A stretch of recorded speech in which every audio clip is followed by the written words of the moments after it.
दोस्तों, ये कहानी एक ऐसे साइंटिस्ट की है जो अपने फायदे के लिए एक जेल में कुछ कैदियों को रखकर उन पर ऐसे खतरनाक घिनौने एक्सपेरिमेंट करता है जिससे उन कैदियों को हर दिन नर्क से गुजरना पड़ता है। लेकिन एक दिन उनमें से कुछ कैदी उस साइंटिस्ट के साथ कुछ ऐसा करते हैं जिसका उसने भी कभी सपने में नहीं सोचा था। लेकिन आखिर वो साइंटिस्ट उन कैदियों के साथ ऐसे कौन से घिनौने एक्सपेरिमेंट करता था और आखिर उन कैदियों ने उसके साथ ऐसा क्या किया, चलिए जानते हैं। तो कहानी की शुरुआत एक प्लेन को दिखाते हुए होती है जो कुछ कैदियों को लेकर एक खूबसूरत आइलैंड पर उतरता है, जहाँ उन कैदियों को स्पाइडर हेड नाम की एक अनोखी जेल में रखा जाता है, जो कि एक अलग ही तरह की जेल थी क्योंकि वहाँ उन कैदियों को सारी सुख सुविधाएं दी जाती थी। वहाँ पर उन कैदियों को उनके पर्सनल रूम में रहने और उनके मनपसंद काम करने की आजादी थी। साथ ही उन्हें आसपास घूमने की भी पूरी छूट दी जाती थी। लेकिन इन सब सुख सुविधाओं के बदले उनकी बॉडी पर इंसानों के इमोशंस को कंट्रोल करने वाले केमिकल्स के एक्सपेरिमेंट किए जा रहे थे, जिसके लिए हर कैदी की पीठ पर उन केमिकल्स के छोटे छोटे बॉक्स हमेशा ही लगे होते थे, जिन्हें मोबी पैक कहा जाता था। हर बार उन कैदियों को कोई भी नया डोज देने से पहले उनकी परमिशन ली जाती थी और उनके एक्नॉलेज कहने पर ही एक्सपेरिमेंट शुरू किया जाता था। ये सारे एक्सपेरिमेंट्स जीनियस साइंटिस्ट स्टीव अबनेस्टी और उनके असिस्टेंट मार्क की देखरेख में होते थे और आज वो लोग रे नाम के एक कैदी पर G46 ड्रग का एक्सपेरिमेंट कर रहे थे। इस ड्रग की वजह से स्टीव के बकवास जोक्स पर भी रे पागलों की तरह हंसने लगता है, जहाँ पर मार्क हिस्ट्री के ट्रेजेडी से भरे फैक्ट्स पढ़कर रे को बताता है। पर G46 ड्रग के असर से रे अभी भी लगातार हंसता ही जा रहा था। ये देखकर स्टीव मार्क को ये कहते हुए बहुत खुश होता है कि उनका ये ड्रग सक्सेसफुल रहा और अपने नोटबुक में इस टेस्ट से जुड़ी जानकारी नोट करने के साथ ही गोल्डन स्टार वाला स्टिकर भी उस जानकारी पर चिपका देता है। अगले दिन सुबह जेफ नाम के कैदी को आंखों पर पट्टी बांधकर बिल्डिंग से बाहर एक खास टेस्ट के लिए ले जाया जाता है। उसे N40 ड्रग का डोज देने के बाद उसकी आंखों से पट्टी हटा ली जाती है। पट्टी हटने पर जेफ को सारी चीजें बहुत खूबसूरत दिखाई देने लगती है, पर वो उस खूबसूरती को ठीक से बयान नहीं कर पाता, इसलिए उसे B15 नाम का दूसरा डोज दिया जाता है, जिसके असर से वो बहुत ही खूबसूरत शायराना अंदाज में उस खूबसूरत नजारे के बारे में बताने लगता है। लेकिन जैसे ही टेस्ट खत्म होता है और सब वापस आने लगते हैं तो जेफ देखता है कि वो एक बहुत ही गंदे और बेकार सी जगह में खड़ा है। अपने ठिकाने पर लौटकर जेफ किचन में काम कर रही अपनी साथी कैदी लिजी के पास जाकर काम में उसकी हेल्प करने लगता है। असल में जेफ को लिजी बहुत पसंद थी और वो दोनों स्नैक्स बनाने के इंचार्ज थे। जेफ को ये काम इसलिए पसंद था क्योंकि उसे लिजी के साथ ज्यादा से ज्यादा वक्त बिताने और उससे बात करने का मौका मिल जाया करता था। वो लोग खाना बनाते हुए अपने साथ होने वाले टेस्ट के बारे में भी बात किया करते थे। शाम को जेफ अपने रूम में बैठकर डिटेल में बीती हुई घटनाओं को याद करके अनोखी तरह के ड्राइंग्स बनाना पसंद करता था। लेकिन उसके लिए ऐसा करना आसान नहीं होता था क्योंकि कई बार सोचते हुए उसका दिमाग पास्ट में चला जाता था और उसे वो सारी चीजें याद आ जाती जिसकी वजह से वो इस जेल में पहुंचा था। यहाँ से सीन शिफ्ट होता है और प्रेजेंट में हम देखते हैं कि नए टेस्ट के लिए जेफ को एक दूसरी कैदी हीथर के साथ ले जाया जाता है। एक्सपेरिमेंट से पहले स्टीव अच्छी तरह से पता कर लेता है कि वो दोनों पहले कभी नहीं मिले थे। फिर वो उन दोनों से पूछता है कि क्या वो एक दूसरे को अट्रैक्टिव लगते हैं, तो उनका जवाब ना के बराबर होता है। फिर मार्क उन्हें N40 का डोज देता है और तुरंत ही जेफ और हीथर एक दूसरे को बहुत ही अट्रैक्टिव लगने लगते हैं। दोनों खुद पर काबू नहीं रख पाते और कैमरास और साइंटिस्ट की मौजूदगी में ही इंटीमेसी में इन्वॉल्व हो जाते हैं। वो एक दूसरे को आई लव यू बोलते हैं और बेइंतहा प्यार करने लगते हैं। ये देखकर स्टीव और मार्क खुश हो जाते हैं, पर वो अभी अपनी डायरी में गोल्डन स्टार नहीं लगाता क्योंकि वो पहले N40 का बचा हुआ असर देखना चाहता था। इस बीच जेफ खाना सर्व करते वक्त हीथर के लिए भी खाना लेकर आता है, तो वो दोनों अजनबी जैसा बिहेव करते हैं और एक दूसरे से बात तक नहीं करते।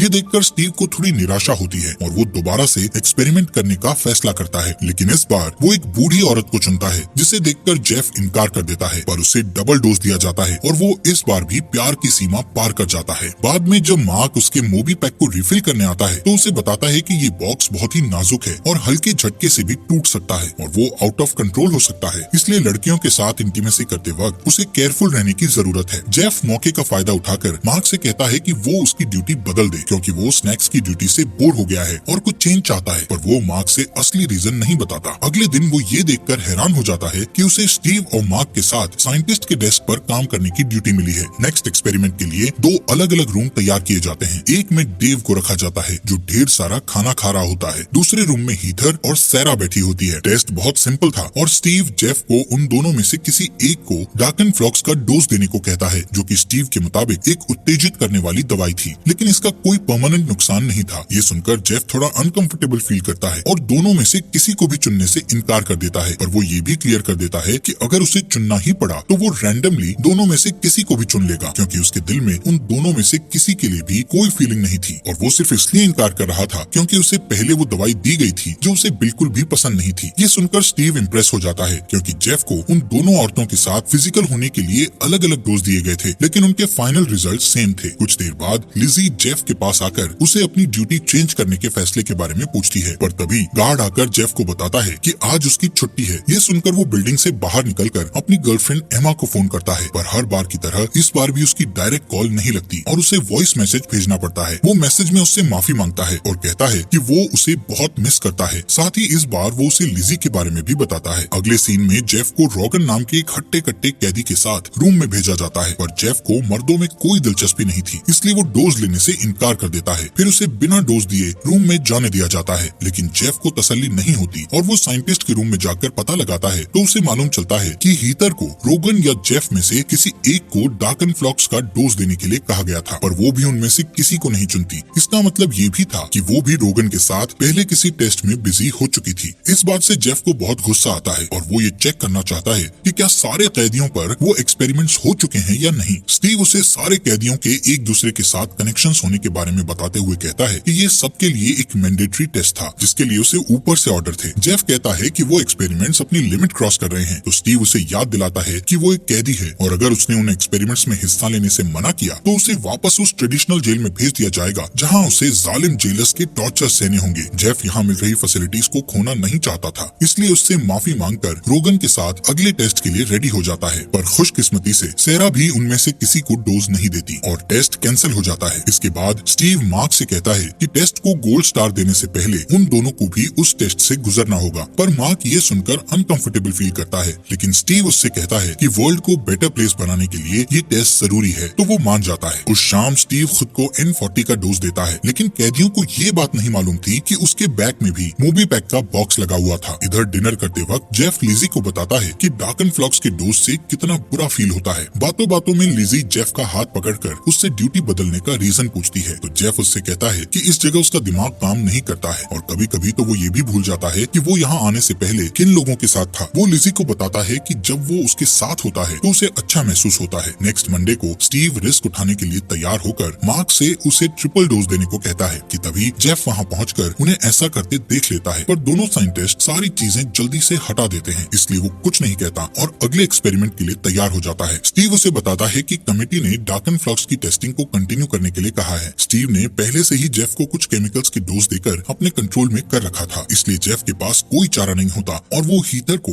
N40 का डोज दे देता है, जिसके असर से उसे बहुत तेज दर्द होने लगता है और मार्क जेफ को B15 का डोज देता है, जिससे वो बहुत ही खूबसूरत अंदाज में हीथर के अंदर के दर्द और डर को बयान करने लगता है। वो ये भी बताता है कि वो हीथर से प्यार नहीं करता है। उधर हीथर घबराहट और डर के कारण इतना पैनिक हो जाती है कि उसी उठापटक में उसके पीठ में लगा हुआ मोबी पैक टूट जाता है, जिससे डार्कन फ्लॉक्स का डोज उसके पूरे शरीर में फैल जाता है और वो पागलों जैसी हरकतें करने लगती है। वो एक फूलदान को तोड़कर उसके एक टुकड़े से अपनी जान ले लेती है। मार्क और स्टीव उसे बचाने के लिए दौड़कर रूम में जाते हैं, पर स्टीव की चाबियों का गुच्छा रास्ते में गिर जाता है। अंदर जाकर मार्क और स्टीव हीथर से पूरी घटना पर बहस करने लगते हैं। इस बीच जेफ स्टीव की गिरी हुई चाबी का गुच्छा उठा लेता है और उसकी चीजों को खोलकर चेक करने लगता है। स्टीव का नोटबुक उसके हाथ लगता है, जिससे उसे बहुत नई जानकारियां मिलती है। वो देखता है कि एक कागज के टुकड़े पर OBDX नाम का एक केमिकल फॉर्मूला एब्नेस्टी फार्मास्यूटिकल्स के लोगों के साथ बना हुआ है। इसका मतलब साफ था कि वहाँ कोई कमिटी नहीं थी, बल्कि स्टीव खुद उस कंपनी का ऑपरेटर और मालिक था। दूसरी चीज वो नोटिस करता है कि एक बिंगो कार्ड पर 6 और 40 को छोड़कर बाकी सारे नंबर्स पर गोल्ड स्टार लगे हुए थे। उन स्टार्स के नीचे वाले नंबर्स उन केमिकल्स के नंबर्स के साथ मैच कर रहे थे जिनका उनके ऊपर एक्सपेरिमेंट हो चुका था। N40 वाला ड्रग सच्चा प्यार पाने के एक्सपेरिमेंट में अभी तक कामयाब नहीं हुआ था, इसलिए उसे अभी तक स्टार नहीं मिला था। और B6 वो ड्रग था जिसे मार्क सबके मूवी पैक में डाला करता था। इसके पहले कि जेफ कुछ जान पाता, वो स्टीव को वापस आता हुआ देखकर जल्दी से सारी चीजें सही जगह पर रख देता है और चाबी का गुच्छा वापस जमीन पर फेंक देता है। बाद में मार्क स्टीव से इस घटना की रिपोर्ट करने के लिए कहता है, पर स्टीव इससे इनकार कर देता है। स्टीव उससे कहता है कि इस घटना की रिपोर्ट करने से उन्हें अपना एक्सपेरिमेंट बंद करना पड़ेगा, क्योंकि उन्होंने बहुत पहले ही अपनी लिमिट क्रॉस कर दी थी और अब वो ऐसा नहीं कर सकते। इसके बाद स्टीव जेफ से मिलने जाता है, जो हीथर की मौत से बहुत उदास था और उसे समझाने की कोशिश करता है, लेकिन उसकी किसी भी बात से जेफ संतुष्ट नहीं होता। फिर स्टीव दूसरा तरीका अपनाता है और अपने साथ जेफ को भी उस केमिकल का डोज देता है जिसे उसने रे पर आजमाया था। उस केमिकल के असर से दोनों बहुत ज्यादा हंसने लगते हैं और हंसते हंसते ही अचानक स्टीव उसे बताता है कि उसके पिता ने उसे बचपन में ही छोड़ दिया था और जेफ भी हंसते हुए उससे पूछता पूछता है कि आखिर वो मार्क की तरह उस जगह को छोड़कर कभी भी बाहर क्यों नहीं जाता है। इस पर स्टीव उससे कहता है कि ये प्रोजेक्ट उसका सच्चा प्यार है, इसलिए वो इस जगह को छोड़कर नहीं जा सकता। अगले एक्सपेरिमेंट के लिए लिजी को चुना जाता है और उसे ऐसा केमिकल दिया जाता है जिसकी वजह से उसे हर चीज से डर लगने लगता है, यहाँ तक कि एक मामूली से स्टेपलर को देखकर भी वो डर से चीखने लगती है। इस एक्सपेरिमेंट के बाद वो अपनी सारी तकलीफ और शर्मिंदगी को जेफ से शेयर करती है। जेफ उसकी तकलीफ को समझता है और उससे कहता है कि इसी वजह से उसने अपनी ड्यूटी को चेंज करवाया था। लिजी को समझ में नहीं आता कि थोड़े से आराम के लिए वो लोग इन एक्सपेरिमेंट्स के लिए कैसे मान जाते हैं। तब जेफ उसे अपने साथ बीती हुई घटना के बारे में बताते हुए कहता है कि वो ये सब डिजर्व करता है। कई महीने पहले बीती घटना को बताते हुए जेफ कहता है कि उस रात को जब उसने नशे की हालत में गाड़ी चलाई थी तो उस एक्सीडेंट में उसके दोस्त एडम के साथ उसकी गर्लफ्रेंड एमा की भी मौत हो गई थी और तब से वो गिल्ट का शिकार हो गया था। ये सुनकर लिजी उसके पास जाकर उसे तसल्ली देती है। फिर वो दोनों एक दूसरे को किस करने लगते हैं। बाद में वो दोनों साथ में खाना खाते हैं। तभी जेफ के दिमाग में एक प्लान आता है जिसे वो लिजी को बताता है। इधर सिक्योरिटी फुटेज में जेफ को लिजी का स्केच बनाते हुए देखकर स्टीव को भरोसा हो जाता है कि उसका एक्सपेरिमेंट सही काम कर रहा है और इसके बाद वो N40 का डोज लेकर बिस्तर पर चला जाता है। अगले दिन स्टीव एक और टेस्ट के लिए जेफ को फिर से बुलाता है और उसे लिजी को डार्कनफ्लॉक्स का डोज देने के लिए कहता है, पर जेफ इससे इनकार कर देता है तो स्टीव बिना कुछ किए उसे जाने देता है। जेफ के जाते ही स्टीव मार्क को उसका B6 का डोज डबल करने के लिए कहता है, पर जब मार्क जेफ के रूम में डोज देने के लिए जाता है तो जेफ उसका विरोध करता है और कहता है कि वो ये जानता है कि ना तो कोई कमिटी है और ना ही B6 कोई प्लेसेबो है, लेकिन ये जो कुछ भी है वो स्टीव के लिए सबसे ज्यादा इम्पोर्टेंट है। उसकी बात सुनकर मार्क भी अपने दिल की बात उसे बताता है कि वो किसी जीनियस साइंटिस्ट के साथ काम करना चाहता था और उससे ये प्रॉमिस किया गया था कि ये सब दुनिया की भलाई के लिए किया जा रहा था, इसीलिए उसने इस प्रोजेक्ट के लिए हाँ कहा था। पर अब उसे भी इस बात पर पछतावा हो रहा था। जेफ भी इस बात को महसूस करता है और वो दोनों मिलकर इन सब से निपटने के लिए एक प्लान बनाते हैं। इसके बाद मार्क वीकेंड बिताने के लिए घर चला जाता है। नेक्स्ट मंडे मार्क बीमार होने के कारण नहीं आ पाता, इसलिए स्टीव और जेफ अकेले ही टेस्टिंग रूम में रहते हैं। स्टीव जेफ से लिजी को डार्कनफ्लॉक्स का डोज देने के लिए कहता है, पर जेफ इनकार कर देता है। इस पर स्टीव को गुस्सा आ जाता है। वो समझ नहीं पाता कि सिर्फ कुछ महीने एक साथ एक जगह पर बंद रहने पर उन दोनों में प्यार कैसे हो सकता है। स्टीव जेफ के मन में लिजी का प्यार कम करने के लिए लिजी को अपना जुर्म कबूल करने को कहता है। वो रोते हुए बताती है कि वो अपनी बच्ची को कार में बंद करके भूल गई थी, जिसकी वजह से उसकी मौत हो गई थी। फिर वो जेफ से केमिकल देने को कहती है। जेफ कंट्रोल का स्क्रीन दबाता है और उस केमिकल का असर लिजी की जगह स्टीव को होता है और वो जोर जोर से हंसने लगता है। दरअसल मार्क ने बीमार होने का झूठा बहाना बनाया था और कंट्रोल की प्रोग्रामिंग को पहले ही चेंज कर दिया था। उसने स्टीव के मूवी पैक में B6 का एक्स्ट्रा डोज भी डलवा दिया था ताकि वो पूरी तरह उनके कंट्रोल में रहे। जेफ स्टीव को फियर केमिकल का डोज देने के बाद डार्कनफ्लॉक्स का डोज भी देता है, जिससे स्टीव दर्द से छटपटाने लगता है। जेफ उससे कहता है कि मार्क पुलिस को लेकर आने वाला है